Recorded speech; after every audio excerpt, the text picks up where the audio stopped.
Thanks for tuning in to our bonus episode preview. This is just a short sample of this week's exclusive Patreon episode. You can hear the episode in its entirety by becoming a member at patreon.com/IndoctriNation, where you'll gain access to all of our exclusive episodes and merchandise.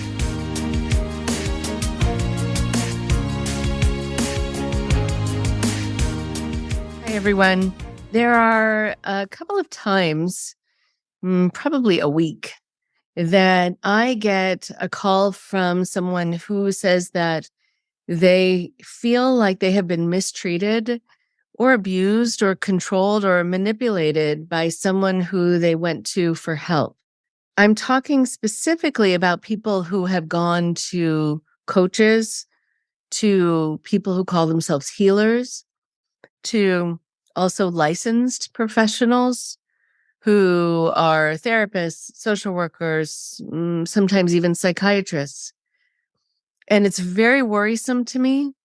What's equally worrisome to me is how few safeguards there are.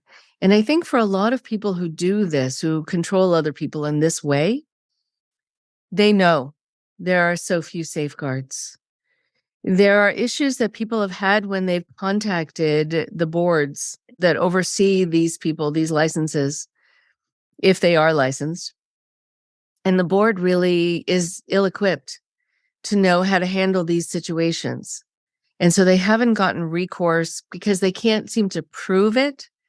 The idea of coercive control, the idea of manipulation, emotional manipulation, that makes it so difficult is that there aren't necessarily chains on someone, and you won't see the chains sort of on their mind.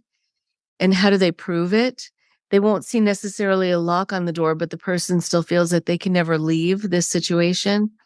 Very similar to being in a controlling organization or in a controlling relationship where people are asked, well, why did you stay? And there are so many reasons that people stay, but especially if you're finally going to someone who says that they can help you, or you've gotten the confidence or the nerve to be able to reach out for help and get some help finally with something that's been bothering you. There are times that it is really buyer beware, and you really need to do your research. And there's some very important things to watch out for. And I say this knowing that, again, this can happen with people in unregulated fields, like with coaching, and unregulated field of people who, again, call themselves healers. And that no one's really watching over what they're doing. No one's really making sure that what they're doing is following a certain protocol. But same thing with people who are licensed, who are very clever at having what they do that is detrimental, that is harmful, fly under the radar, where like the Board of Behavioral Science just doesn't quite know how to address it. And I say that knowing that I've had a lot of people who have contacted them and there's nothing that's done. And so I really want you to be aware of what to watch out for. And I want you to be able to be safe, especially in your pursuit of getting help. It would be like going to a doctor who gives you some sort of medicine that creates a worse impact on your body. And that doctor doesn't apologize, doesn't take responsibility. And when you contact a medical board, they say, well, you were told ahead of time, really, that maybe this medicine might not have been good for you, and you probably signed something that gave the doctor permission. They sort of dismiss it. Not always, but it does happen.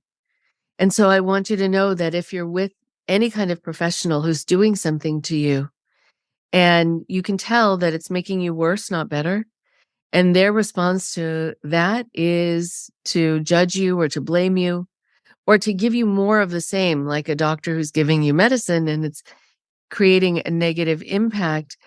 If the side effect is hurting you, a doctor is not supposed to say, well, then just take more medicine, take more of what I'm giving you. A doctor should say, let's find something else. Let's put you on a better course and take you off this right away.